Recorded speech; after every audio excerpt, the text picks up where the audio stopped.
Thanksgiving dishes are good by themselves, but dairy products are what makes them great. Butter is a staple Thanksgiving ingredient that melts perfectly on lots of dishes.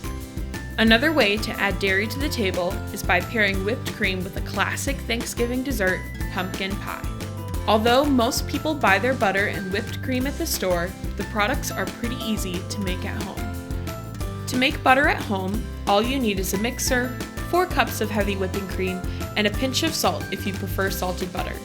You will also need a bowl of cold water and maybe a kitchen towel to save time on cleanup. Add the ingredients to the mixer bowl and turn the mixer on medium speed. You may want to place a kitchen towel over the top of the mixer as the heavy cream will splatter and could make a mess.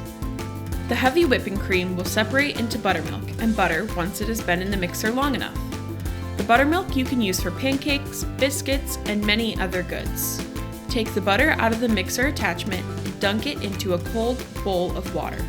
Knead the butter in your hands to rinse all of the buttermilk out of the ball of butter. You may need a few bowls of water. Once the water runs clear, you've officially made butter.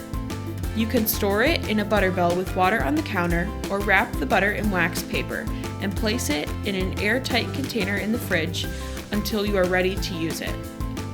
To make whipped cream at home, you will need 1 cup of heavy whipping cream, 1 teaspoon of vanilla, and 2 tablespoons of powdered sugar. Add the ingredients to a mixer bowl and whip on medium speed until you can see peaks forming.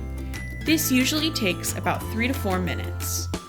Once you see peaks and it is to your desired consistency, you can add it to your Thanksgiving dinner or store in the refrigerator for later use.